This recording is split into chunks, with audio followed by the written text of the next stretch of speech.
Kia ora koutou and welcome to the Sustainability Week Climate Change Debate hosted by VUWSA and Forest and Bird. My name's Maya, I'm a co-editor of Salient magazine and I'll be your debate moderator today.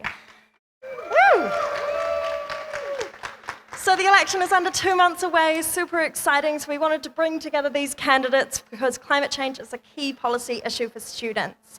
The debate will be structured around a quick introduction section at the beginning and then into 5 topics: agriculture, transport, adaptation and the Pacific, with a rapid-fire Forest and Bird sponsored biodiversity round to break us up. We'll have opportunity for discussion as well as a quick-fire question in each round. And just a note that statistics used in the agriculture and transport sections of this debate are from the 1990 to 2021 snapshot of New Zealand's greenhouse gas inventory. And the views represented in this debate are those of the politicians and their parties, not of VUWSA's, Forest and Birds or Salients. Sweet, so we'll dive right in and I'll get you guys to go and introduce yourselves, starting with Natalia. Have 1 minute, tell us your name and your climate priorities. Go ahead.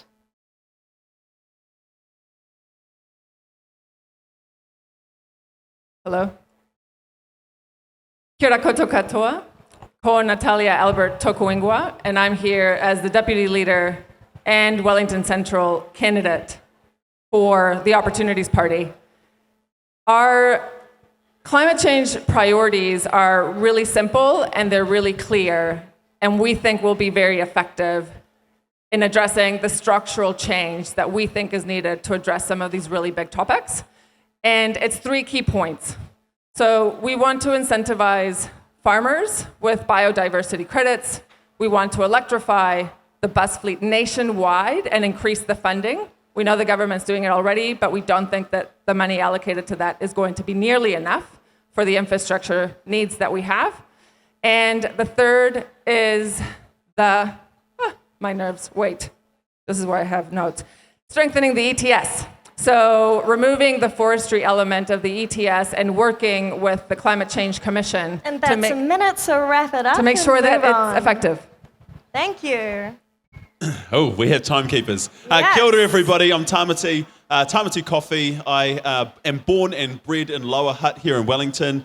My home is Rotorua, and this year I am Labour's candidate for the East Coast seat, which goes everywhere from Maketu all the way round past Whakatane, around the coastline to Gisborne. It's a pretty rural electorate, but it's a lifestyle electorate. It's the kind of place where you go because you want to go. And those people that stay because they love it, and it's a hearty place to be.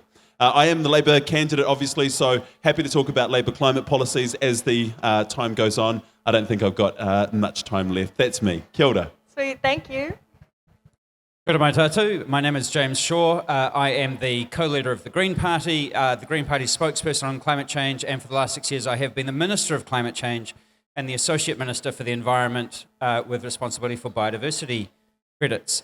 I mean, there's a lot to talk about, so I'm not going to get into the detail, but basically what we need to do is get off fossil fuels as fast as humanly possible, cut emissions of nitrous oxide and methane from our agricultural sector, and ensure that we are taking everyone with us and leaving no one behind, because as we go through this transition, there is a real risk that low-income families will be hurt unfairly, and we need to make sure that we can bring those people along with us, otherwise the whole thing falls over.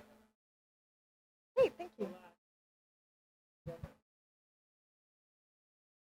Well, kia ora koutou. My name is Simon Watts. I'm the National Party spokesperson on climate change, regional development, local government and associate finance. Real pleasure to be here today at Victoria. I was just saying to James, my first flat was on Kelburn Parade, just up the road from here, so it's nice to be back from where we were. But the National Party are absolutely committed around 2050 targets for climate change. We need to step change the pace in which we're undertaking the action in order to reduce emissions. We need to be transitioning rapidly from fossil fuels into the electrification of our economy, and we also believe that agriculture needs to contribute and play its part as it's 50% of our overall emissions profile. Really looking forward to acknowledging and working with you and answering some of your questions today.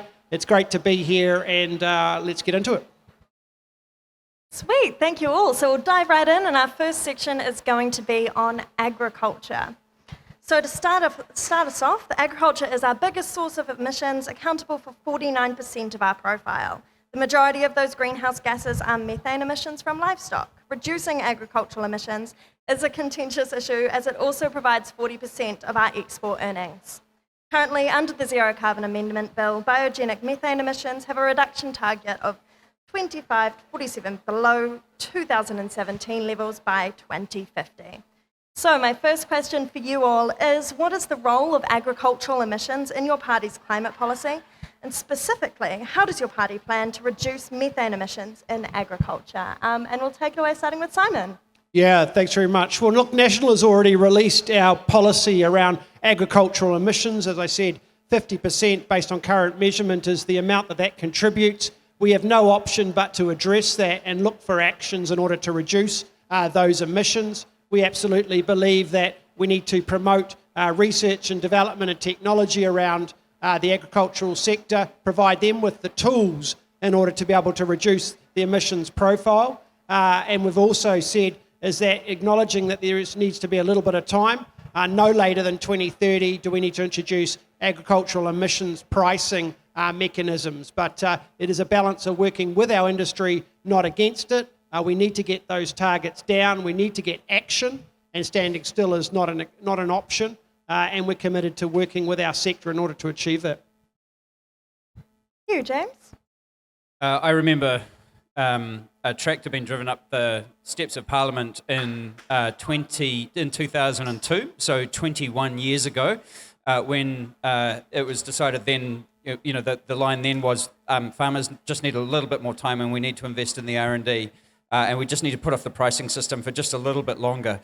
So that was 21 years ago, and I think actually we've had time. We're now out of time. We're already feeling the effects of climate change, and so we need to kind of crack on with it. The Green Party's view here is that what we need to do is to have essentially emissions trading schemes like we've got for the carbon dioxide side of the economy, where we've got transport and energy, everything that uses fossil fuels on an emissions trading scheme, that we need parallel systems that deal with methane and with nitrous oxide. And the advantage of that is that they've got a hard cap in them that reduces over time. And that is the only way that you can guarantee that you're actually going to hit your targets. For a long time, the emissions trading scheme that deals with carbon dioxide did not have a hard cap in it. And surprise, surprise, our emissions actually went up, even while we had an emissions trading scheme. So we want to kind of take the lessons that we learned from that side of the economy and apply them to agriculture. In the Labour Party, we've been pleased to work with the Greens and the Minister to be able to prioritise He Waka Eke Noa, which is the group plan, really. It's about taking stakeholders on the journey together. We heard that ad nauseum during COVID, but it's about rowing the boat together. And that's exactly what our government have been trying to prioritise, to bring agricultural emissions into the ETS. We heard how long it's taken to get to this point. We in the Labour Party are kings of diplomacy, if nothing else, but there definitely has to be a point where we blow the whistle and we have to have some real action happening in this space. And as the Minister said, we've had a long time for agriculture to come into the ETS. Now is the time. We are seeing our climate changing rapidly around us. I'm hoping for a new Labour, hopefully Greens government in there as well, so that we can actually make some serious change in this space. Thank you, Natalia. Kia ora. So quickly, I worked with Minister Shaw for a year in his first term in government, and I'm not going to sit here and pretend like I know more than he does in this topic. I just want to acknowledge all his work and advocacy, and I firsthand saw him work harder than anyone I've ever seen for the Zero Carbon Bill. So initially, I just want to recognize your work in the space and your advocacy, because I do feel that a top policy is kind of standing on your shoulders and on your mistakes as a party and as a coalition government, and we want to make sure that whatever party we're in government with, that we can keep pushing the agenda and the work that the Greens and Labour have started, especially with the agricultural sector. I think it's been the hardest sector. The Heke Ignoa project is incredible. I was reading the report yesterday and the feedback is pretty consistent in terms of working with farmers, bringing them along, and making sure that everyone, like has been mentioned, in the WUWSA together. And we totally support that. We do want to make sure that any solution that is implemented into the ETS to reduce emissions is bringing the people along. And we'll have more to say about that because that's kind of our biggest contribution, I think, to the climate change policy is how to work with the sectors. Thank you. So I'd really like to dive into methane pricing methane emissions now. We touched on a little bit with pricing cap and emissions trading scheme, but can we just go through once again, and can I ask you what your party's policy is around pricing methane emissions, whether we should, when we should, under the emissions trading scheme? And if we can start with you, Natalia.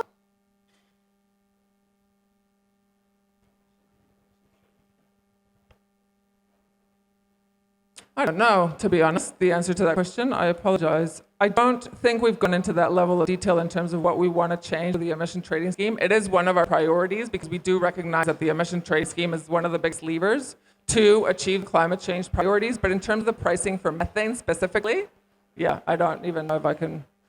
Right, we'll move move my on way out then, of that one. Tāmati. Yeah, whatever I say is not going to be as informed as the person sitting next to me. Can I just note that we've been in coalition with these guys for quite some time, so I'm going to flick it over this way. James, it's all on you. You've just put me in a slightly awkward position because I can't speak for the Labour Party on this. So let me just say up front that the emissions trading scheme is not well designed for dealing with farm emissions and for methane and nitrous oxide, which is why the Greens have said that we want a parallel system that actually works, with the peculiarities of that sector and deals with those gases distinctly. And the reason for that is that the emissions trading scheme was set up to deal with large industrial polluters, who are using coal to make steel or, aluminium or whatever, versus 25,000 individual farmers around the country, right? It's sort of mixing those two groups is going to be really difficult. But the other reason is that you're trying to hit different targets, right? So methane, nitrous oxide, carbon dioxide all have different properties, and you want the decline curves, based on the science to, be appropriate for those gases and what you need to do with those gases. So some of them are more powerful in the short term, less powerful over the long term. Some of them hang around a long time, some of them don't. So if you're taking a science-based approach, you deal with them differently. If you put them all in the emissions trading scheme, you're trying to hit three targets, which are all moving at different speeds with one instrument. I'll give you 30 seconds to wrap up now, James. And so that's why we're saying that you want cap and trade for methane, cap and trade for nitrous oxide, as well as the existing cap and trade for carbon dioxide through the emissions trading scheme. Having said that, if we can't get that over the line, bringing agriculture into the emissions trading scheme is the second best option.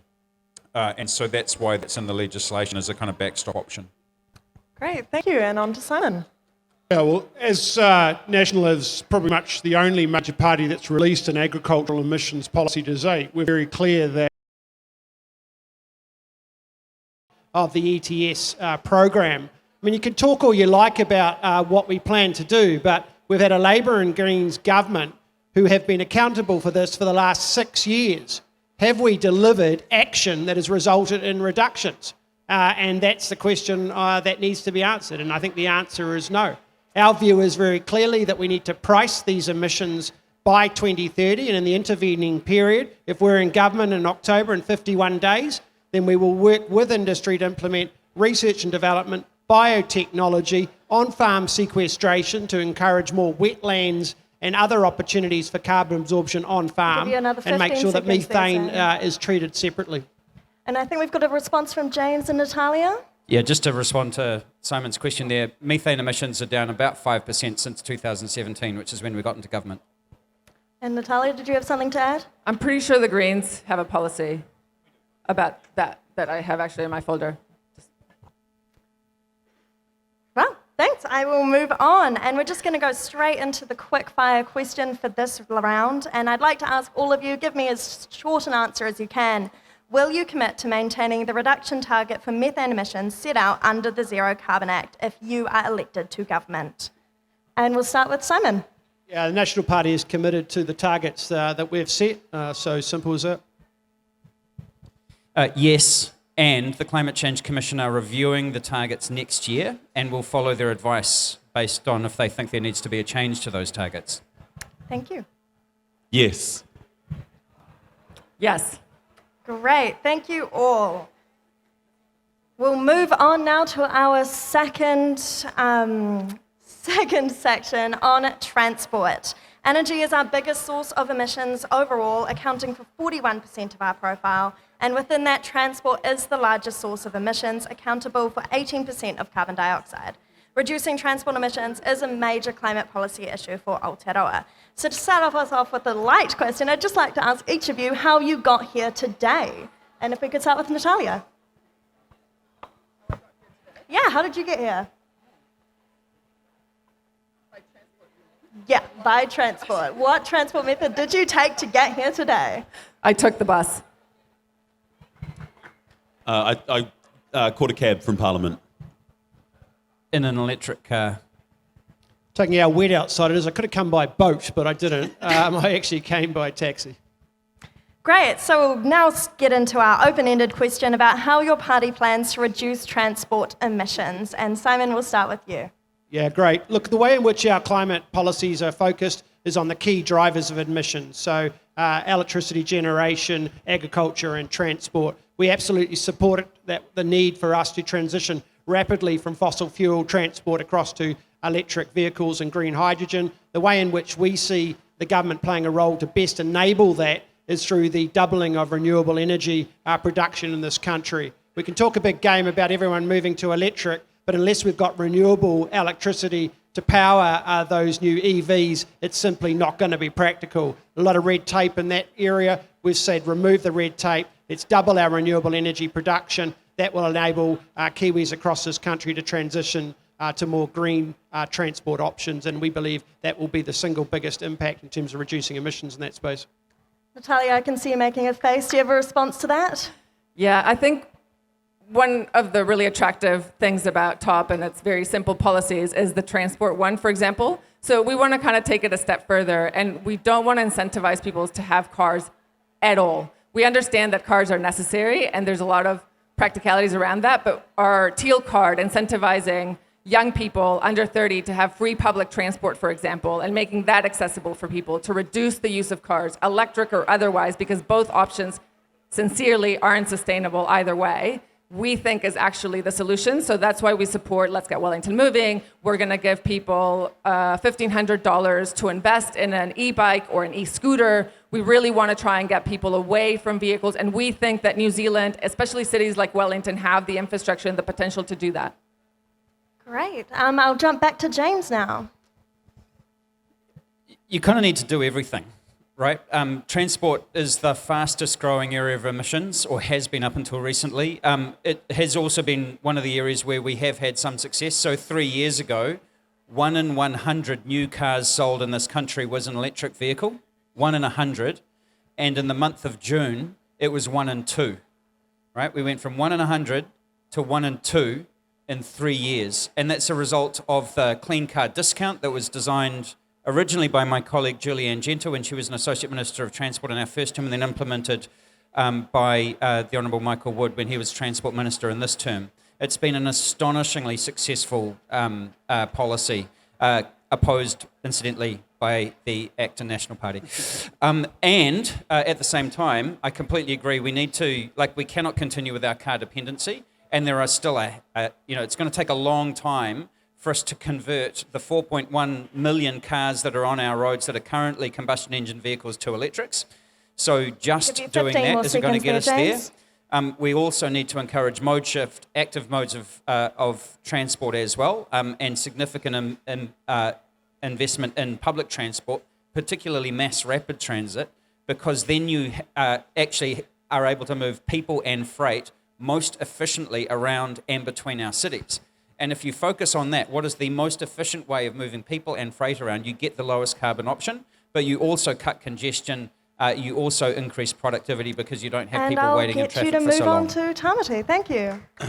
I agree with what James is saying in terms of we need to take a multidisciplined approach to this. We do need to have EVs, and I remember standing at the stall at Field Days being had up by a guy that didn't vote for Labour, talking about electric vehicles. And the first thing that he said was, it's not the silver bullet. And I stopped him and I just said, I agree. It's not the silver bullet. We actually need to do much more than just electric vehicles, but we do need to create it as a viable option as well. So another thing that we've done is invested in charging stations up and down the country to make sure that actually if you do have an electric vehicle, that there are places where you can stop off to charge up. You'll also remember that we've reduced the price of public transport, free for those people under 13, that's the policy, and half price for those under 24. So there'll be a lot of university students that will benefit from that. It's a way that we can help to move people's minds about how they travel around our cities and our towns, and I think it's really important to do everything that we can, whether it's EVs, whether it's moving into the that other space, or even if it's rail. And since we've been in government, we've put a real focus on trying to resuscitate our dying railways up and down the country. There's nothing I would love to do more than travel around our beautiful countryside using rail, but it's a pipe dream at the moment. But we've started the process, and we've got to keep investing in that space. Thank you. I'd like to just jump on off that and move into the question about interregional and international transport. And how would you work to reduce emissions in that, whether that be by rail, whether that be by flights? What is your party's policy around interregional transport and reducing emissions in that sector? And if we can just start over with Simon. Yeah, I think the two key components that we really need to turbocharge is around sustainable aviation fuel and also marine fuel. I mean, we've got a lot of big ships bringing freight into this country that are using fossil fuel, and we need to be considerate around transitioning that aspect of our marine industry across to more sustainable options. And when you look at aviation, I think if you break it up into short, medium and long term, the short-term mechanisms and options on the table before electrification come in play is around sustainable aviation and biofuel. So I really want to see New Zealand working in conjunction with Australia, because in terms of scale, we need to work together as both jurisdictions to see the rollout of that investment. I think we need to be moving with more pace in regards to that, because we know Air New Zealand are already asking for that direction of travel. But again, 6 years that this government has had in order to make progress, and we still are not seeing action. We need action in regards to these policies, not just more words. Thank you. Move on to James. Yeah, I mean, I think that Simon's actually largely got it on, hit the nail on the head here, which is that you need to kind of break it down by categories, which doesn't suit short answers for these kinds of questions, sorry. So I'm actually quite optimistic that you'll see electric aviation in Aotearoa, just domestically, particularly for your sort of regional and short-haul flights, in a fairly short period of time. We do need massive investment in our rail infrastructure because it has fallen apart. You know, we had one of the best rail systems in the world, actually, 100 years ago, and then we've just systematically dismantled it or neglected it. But when it comes to the long-haul flights and shipping, you are talking about alternative fuels, and we are investing quite a lot in those at the moment. And I think that there will be stages to that too, where you have things like ammonia and hydrogen in the kind of interim, and then there'll be some other solution that we get to in about 10 or 20 years' time. I'm actually quite optimistic about both of those sectors, more than I am around some other things, I have to say. Good enough. And Tāmati.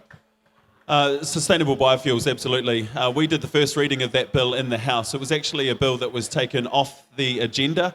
We ran out of time, in a nutshell. The election was looming and we needed to prioritise a few things. So I hope that in the future we can pick that one back up, as sustainable biofuels can actually help us to reduce our emissions with aviation transport. But my hope is that, I say it again, is that we manage to resuscitate our dying rail network. We have made movements in that space. The Auckland to Hamilton route has started. We need to do better and make that more efficient, run more regular services from that. I've been a fan of extending that from Hamilton down to Tauranga, and it's been on the Labour Party policy for quite some time, but we have to do these things in stages. There is nothing more appealing to me than connecting up our smaller regional centres to our bigger centres, and being able to catch a train from Rotorua to Tauranga, Tauranga to Auckland. 15 more seconds there. Would be Auckland to Wellington. Would just be a dream, and I don't think it's that far out of our reach. I just think that we need to commit to it as a country, whichever political party happens to be in. And Natalia. So I think we actually have a pretty comprehensive answer to this, which I'm really happy about. So electrifying buses is one of our 3 key points in our climate change policy. And this is one of the reasons we support this so much. And even though the government is already doing this, they've just invested I'm just wanting to get my facts straight, $50 million on this, where we're proposing $2.5 billion. So that would take the bus fleet from, I think, 30. And that's the equivalent of taking 75,000 cars off the street. So we think that's a really important measure to connect the regions and locally. Internationally, it's a bigger question. I was just at the tourism industry debate the other day, and this was a massive focus for them in terms of how are we going to Give reconcile you another 15 seconds there. long-haul flight, and that is something that we want to support, as well as working with the aviation industry and lowering carbon emissions and working with Air New Zealand and the Greens and Labour and National and Active they get in to make this happen. Thank you, and I'll dive right into our quick-fire question. We've talked about public transport a couple of times in this section. It's a major issue for students, so I just want to ask all of you, yes or no, will you reduce transport fares to make public transport more accessible for everyone? And Natalia, we'll start with you. For everybody under 30. Yes. Not for everybody, in a more targeted way. So under 13's free, under 24's half price. Yes. Yes. Look, we believe in a degree of subsidisation in public transport, but not Yes to the or no, specifics Simon? there. Thank you. Next section is biodiversity. We'll dive right in once again. Protecting the environment is one of the best ways we can both mitigate and respond to the climate crisis. Healthy nature can protect people by storing and absorbing huge quantities of carbon. Annual emissions could be locked into native ecosystem carbon sinks, nearly 15% of our annual emissions. So, to start off, I'd want to ask you a lighthearted one. Do you have or use a compost on the property you live on? And we'll start with Simon. Yes, I do. Yep. Yeah. No. Okay, our specific question, first one is around pest control. Around 1,450 million tonnes of carbon is stored in vegetation across Aotearoa, New Zealand, and protecting public land enhances these carbon stores. Will your party commit to increasing effective pest control to cover all public land? Natalia? Yes. Yes.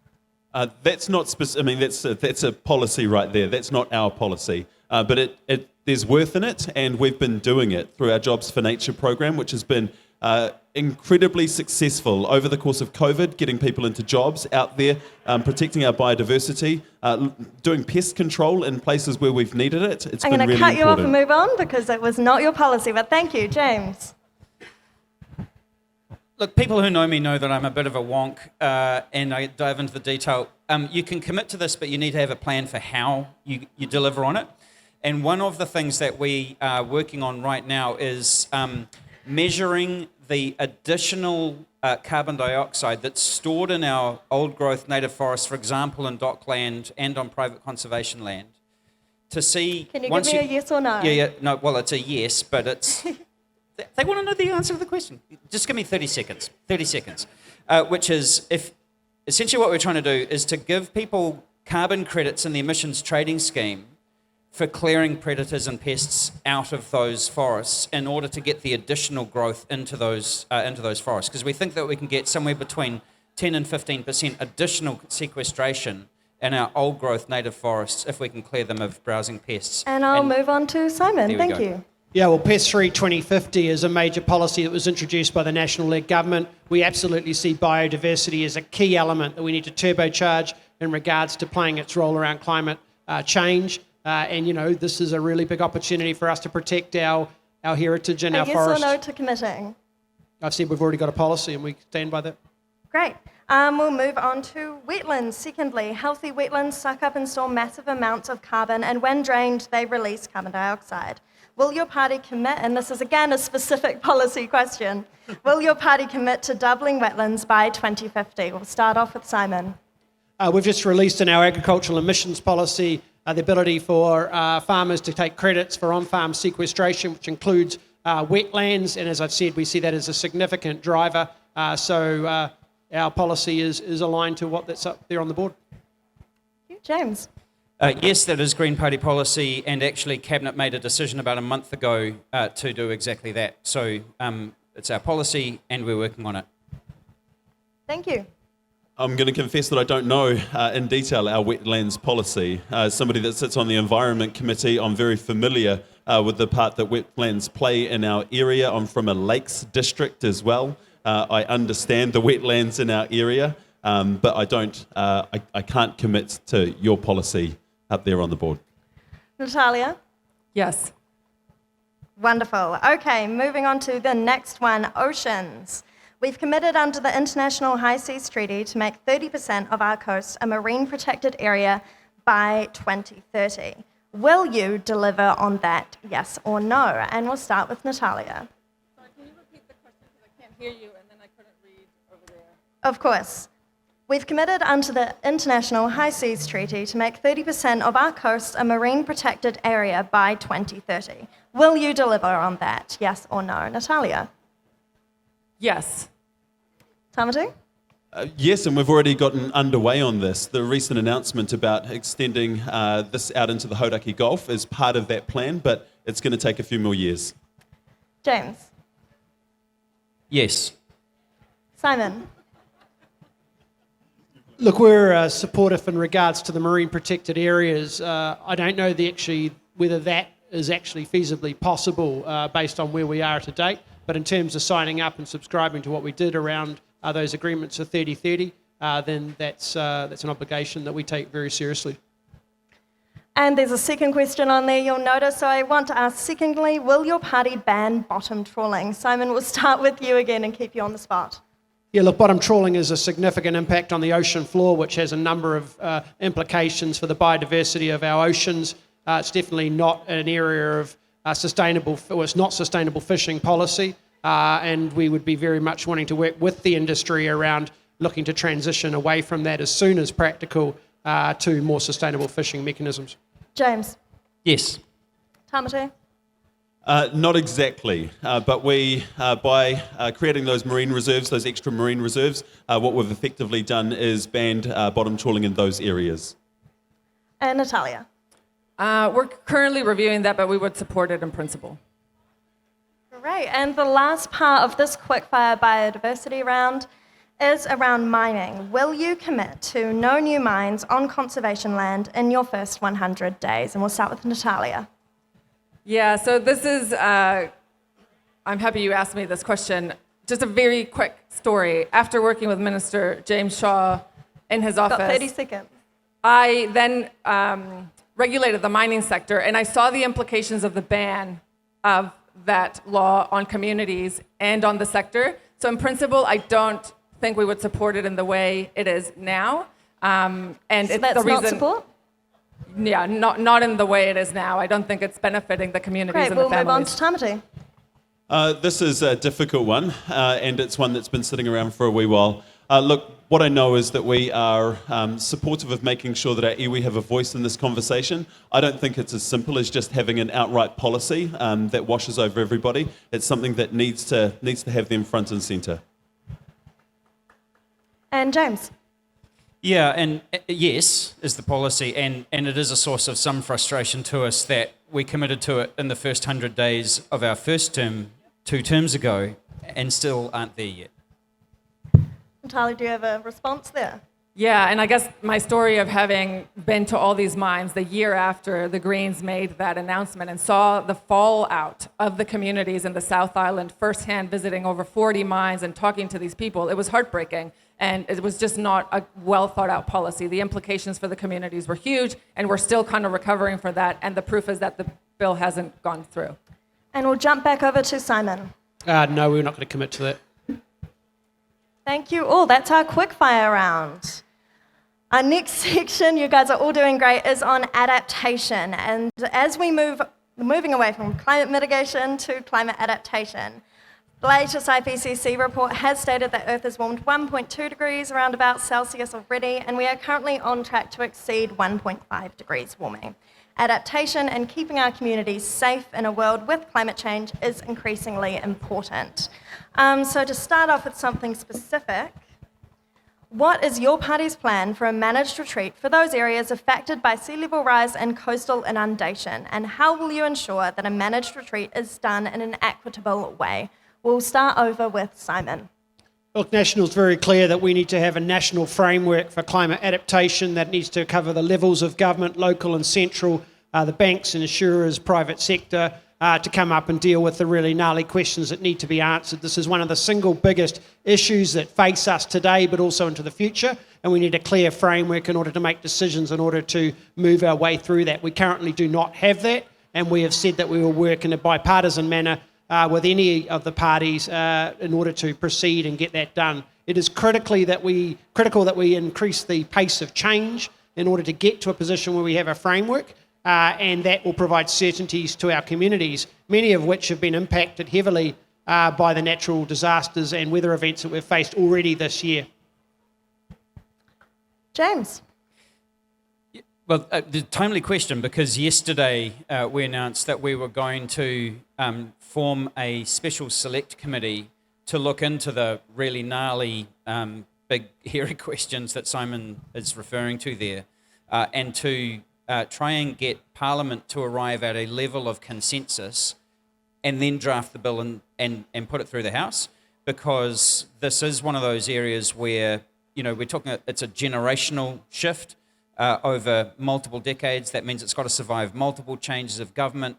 It's going to be expensive. How the costs fall between homeowners, their banks, their insurance companies, their local authority, central government, all of those kinds of questions are really tough. There's issues around property rights, there's issues around Indigenous rights, and so on. And so it is one of those ones where we truly need Parliament to have a really high degree of consensus, if not total consensus, on the solution to that, because we cannot afford to have one of those situations where Parliament kicks it backwards and forwards, or every time there's a change of government, they change the system.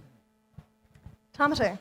I think what you've heard, even just amongst the three of us, is that there is real consensus to sort out this wicked problem. It is something that actually overrides political colours. No matter where you live in New Zealand, if you live on the coastline, you're going to be affected by climate change. And I know that, having just spent most of my week last week in Gisborne, I visited some houses that have basically been red stickered, and it's on Māori land, which is multiply owned. These are really hairy issues that don't have a single answer to them. I support the idea of the inquiry. As we reform the RMA, the third tranche that's still coming through is the Climate Change Adaptation Bill, which is yet to be drafted, but that's something that is coming in the near future, and we've committed to that. So why hasn't Labor acted on this in the last 6 years? I can answer that because I'm the minister responsible. And it's not an unfair criticism to say why is it taking so long? And there are a lot of different reasons for that, part of which is about government prioritisation. One of the great ironies, though, because we were intending to introduce the Climate Change Adaptation Bill in this term of Parliament, is that half the team from the Ministry for the Environment who were working on drafted the bill got seconded into the emergency weather response from Cyclone Gabrielle and the floods in Auckland. And so we're in that sort of situation where the people who are trying to work out what is the proactive way of dealing with this suddenly get yanked out to deal with, the actual reality on the ground. And that put quite a spanner in the works of our work program, which is suboptimal, but it actually just kind of brings home the reality that we are now living in a climate changed world already. And whilst we're trying to deal with the proactive, moving people out of harm's way before a disaster strikes, we're actually going to be trying to do that at the same time as dealing with post-disaster recovery situations. Like, actually, Simon's had a lot to deal with in his own 10 more seconds and I want to move on to Natalia. Thank you. Yes, we agree with everything everyone said. It's I think something that, like was stated before, it's non-political, it's quite urgent, and it's quite complex. So we support the announcement of the select committee that the minister has proposed in the adaptation, and we will work with any party to make sure that happens in the simplest way, and also making sure that we're communicating with all of the communities involved, iwi, farming, mining, businesses, families, regardless of their income level. And that something that's really important for us that we think has been missed sometimes is just the transparency and the communication of these processes to those communities, that we will make sure that are front and center for the adaptation process, as well as the quality of the engagement that we take with the affected communities, which I also think has been missed by the political parties and government at the moment when they say that they are partnering or collaborating with these communities, and in reality they're just informing or consulting. So we want to bring more transparency to that, specifically to the adaptation process, because it is so critical. Did anyone have anything to respond to that? We'll move right on then. We talked about a little bit there with Cyclone Gabrielle, but I'd like to ask, how does your party plan to build resilience to future extreme weather events like the kinds that we have seen already this year? And I'll start with Natalia.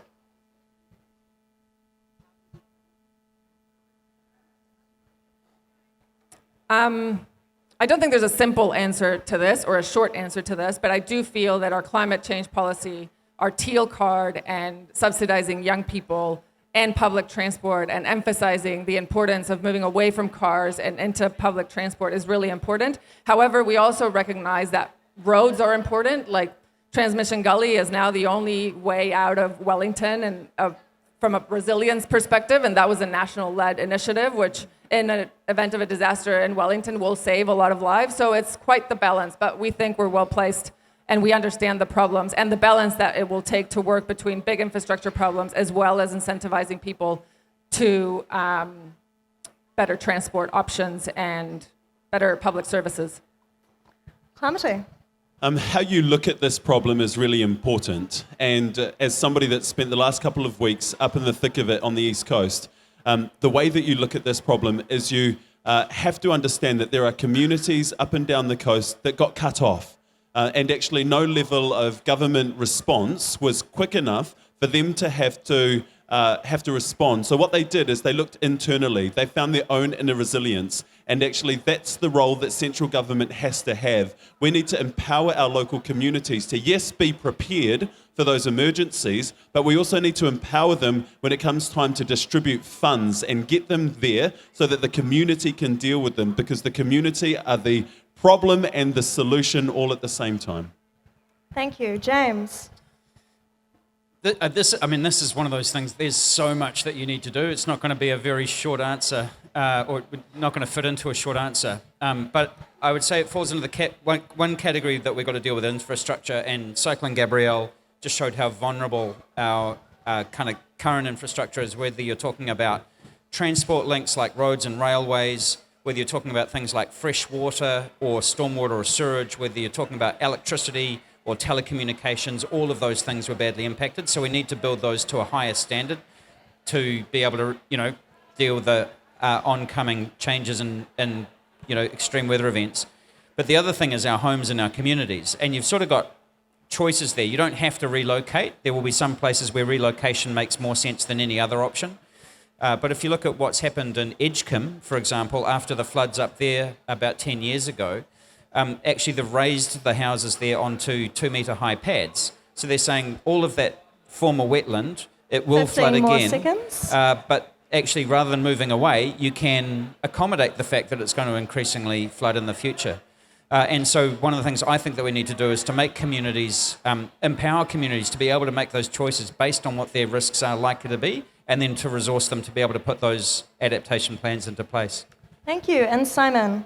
Yeah, this is about having a clear plan in order to invest and build infrastructure across this country. We support a rolling 30-year program of infrastructure investment, breaking that up into 10-year decade increments, having city and regional deals that implement and execute and build that infrastructure. Look, we live within our communities, we live within our neighbourhoods, we don't live nationally. And the importance of having connectivity of those neighbourhoods and those communities to each other is very important to the fabric of our country. But we need good infrastructure in order to enable that. And then we need a clear climate adaptation framework that sits over the top that provides clear direction around where we do build our new towns and cities in the future, and ensure that we're not building in areas which are going to be very much prone to the impacts of climate change. And therefore that mitigates the future costs that we need to bear and the impact on our communities as well. Those two key components, I think, are absolutely critical and are very much the focus of our government in the future. Thank you all. And now just to touch on something specific, and it's a broad question again, I'm sorry we have short time frames, but I'd like to ask how you will honour Te Tiriti o Waitangi in climate adaptation. We'll start over with Simon. Yeah, absolutely. The stakeholders around that infrastructure investment program need to include the levels of government, private sector, community NGO and iwi Māori. All of those stakeholders need a voice around the table in order to participate in the program of infrastructure investment, climate adaptation. And it is critical that we work together as all New Zealanders in order to implement the infrastructure and the actions that we need to do to deal with the impacts of climate change. And, we're very much in behind that. James. Yeah, one thing that we are in the middle of setting up at the moment, we are resourcing in order to be set up at the moment, is a by Māori, for Māori approach to adaptation and mitigation, actually. There's quite a long history of government sort of telling Māori how it wants Māori to deal with issues, and generally that doesn't work so well. But what we've seen through the COVID response and actually the cyclone response and so on is when you empower iwi and hapu and Māori organisations to respond locally, they actually do that really, really effectively. And so we've put some money aside and, kind of are enabling a process for a nationwide Māori climate action network, which works with iwi and hapu and marae up and down the country to work out adaptation responses in those local areas. And then our job will be to resource that and support that. Thanks. Tāmati. Through meaningful engagement and participation. That's the really short answer there. There is nothing stronger than a group of Māori sitting inside a marae working through what the best answer is for their community. And make no mistake, when it comes to these big gnarly issues, we've got some brainy people that can contribute into this space. They are lecturers in places like this.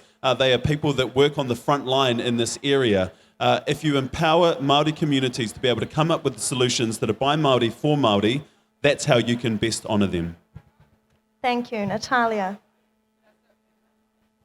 So 3 key things that I think are really important and tangible in terms of engaging with iwi, Māori, and Māori as tangata whenua, and also Māori as citizens, and the Te Tiriti o Waitangi. The first one is investing in the engagement. So all the parties talk a lot about engagement with Māori, meaningful participation. That requires money that sometimes the government agencies responsible for this engagement don't have. And so what ends up happening is that the government agencies, like I said before, end up stating that they're partnering and that they're collaborating when in reality they're just informing. One example, the zero carbon bill that the minister pushed through in 2017, out of 96 iwi nationwide, 4 iwi were consulted. And so consulted is not the highest level of engagement either. Consulted is the second to bottom. It's informing, then you consult. So what we're proposing is more transparency about the language that we're using when we're engaging with iwi and Māori, where the money is coming from. And the third thing is amplifying movements like the iwi and hapu management plans that are established in the Resource Management Act. We think those are really good initiatives that if we put in all of the other acts, like the Zero Carbon Bill or whatever it ends up being, its evolution, and all the legislation responsible for climate change initiatives, we could really empower, like has been said before, the regions, iwi and hapu, to do what's best for them. And I'll have to ask you to wrap up so we can move on, but thank you. I've got one last quick-fire, commitment-based question for you guys. We know that nature-based solutions are really important to adaptation, to building resilience, so we'd like to ask, will your party commit to prioritising nature-based solutions in adapting to climate change? Natalia, I'll start off with you. Sorry, will your party commit to prioritising nature? I think in principle, yes, but I'm not actually sure. I don't even know if I understand the question. We'll move on to Tāmati then. Yeah, in principle, yes. I'd say yes, absolutely. If we can take the option of least impact, of natural impact, then yes. James. Yes, and we've already written it into the country's first National Adaptation Plan. One of the chapters of that is about how we work with nature to adapt to the effects of climate change that are already happening. Simon? Yeah, absolutely. One of the most amazing things about our country is our natural environment, and we need to maximise that critical advantage that we have, and it needs to play a critical role in order to us to deal with the impacts of climate change both now and in the future. All the yeses there. Thank you, guys. We'll move on to our final section for today on the Pacific.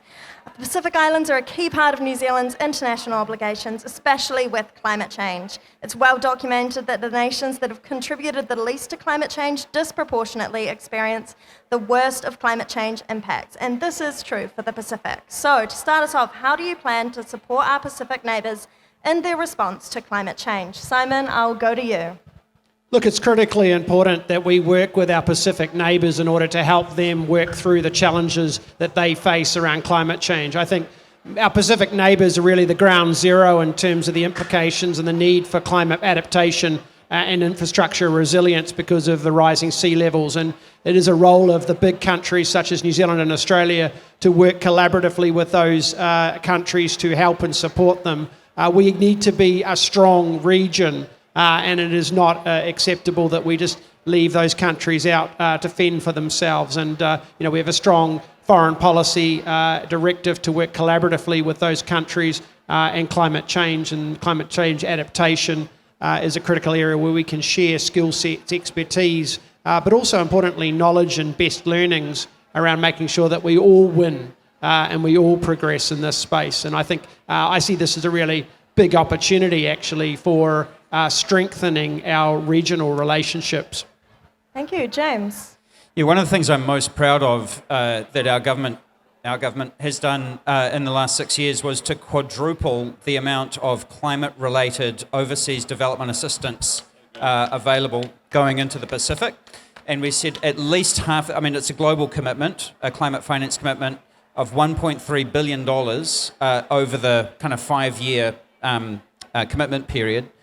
And we said at least half of that has to go into the Pacific, and at least half of that has to go into adaptation. In the event, it'll actually be more than half will go to the Pacific and more than half will go into adaptation.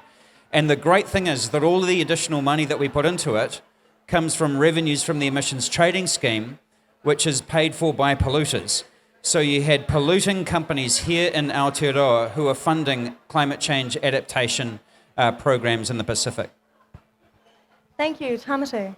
We keep going, doing that kind of investment, which is unprecedented in terms of the money that we're giving to the Pacific in terms of aid. I was in Tonga recently and saw some of the good work that NZ Aid is doing over there. The goal is to just keep doing what we're doing and to make sure that we're getting good gains for both sides out of that. Thank you. And Natalia?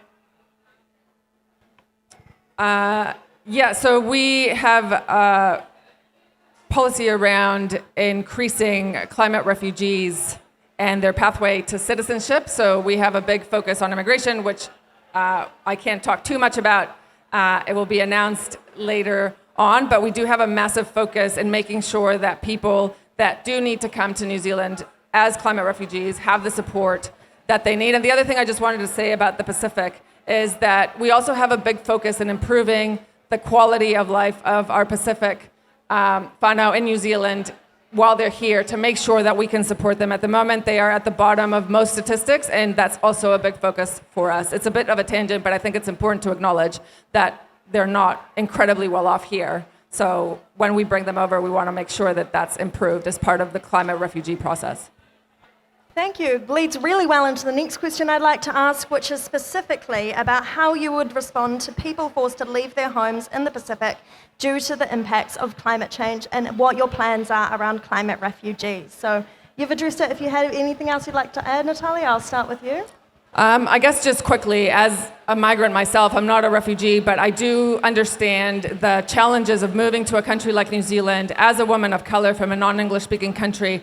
And I will bang on a lot about this in the election. We need to do much better as a country in welcoming people from other countries that aren't English speaking, our Pacific neighbors included, and we need to do a lot of work to enhance Pacific women especially into higher income roles and better health outcomes. Thank you. Tāmati? I think that we need to be careful not to think that we need to be the superheroes to sweep in and scoop up all these refugees and leave them in another land that they don't know. I think it's really important to meaningfully partner with some of these countries and their people if they have been displaced. How can we keep them possibly in their own communities, on their own land, for their own benefit?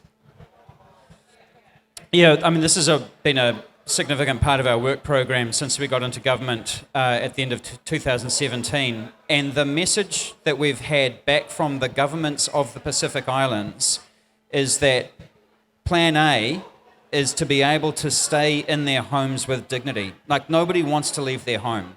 And so, one of the reasons why we did quadruple the climate finance commitment and the adaptation commitment is in order to enable people to remain in their homes and their homelands, which is where they want to be, right? Especially given the connections to the oceans and to the islands. That's kind of critically important. At the same time, we do know that there is a high risk that there will be forced migration over the coming years, and we need to make sure that the receiving environment is well set up for that. And if we just have kind of treat people as kind of regular migrants, then what you could see is in countries that lose all of their land and the whole population moves, is that within a generation or two, the entire culture and language could die out completely. And so we need to, I think, have really robust ways of supporting populations in order to enable their cultures to stay intact even after relocation, if that is what happens. Thank you, James. I'll move on to Simon now.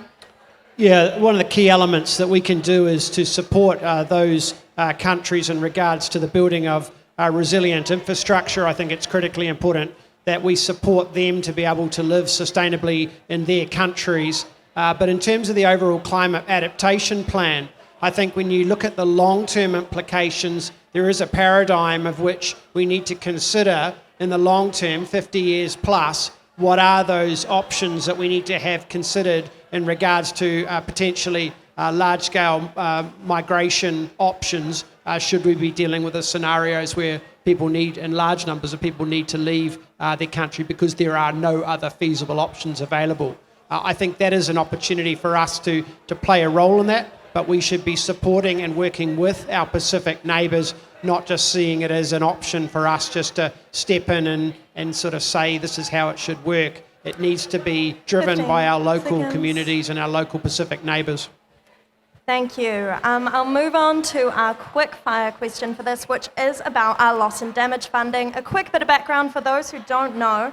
Loss and damage funding was established at COP27 and aiming to enable vulnerable communities to respond to and recover from the climate crisis. November last year, the government announced 20 million would be set aside for our climate fund for loss and damage, and advocates such as Oxfam have criticised this as a severe funding shortfall. So, will your party commit to increasing our loss and damage funding? And I'll start over with Simon. Yeah, look, it's really about the outcomes that we want to achieve, and look, we support international aid and the role in which that derives, and this is one component of international aid that we would continue to support. But we need to focus on the outcomes that we're achieving for this investment, and is that sufficient to deal with the underlying challenges that these countries face? Can you give me a yes or no to whether you'll commit to increasing? As I said, we support our international obligations around international aid, of which this is a component. James? Well, yes. I mean, we know that this is a huge cost impost, and it is an area that's going to require funding. I am really proud of the role that we played. We were one of the first wealthy countries to unilaterally put money on the table, and that helped to shift the whole global conversation where there'd been 30 years of no action on this, until we and a couple of other countries said, actually, we're just going to get started on this. And where we're putting our efforts right now is ensuring that there is a global agreement around how to do this. And so the specific amount that we're going to put in, I think, needs to take place within that.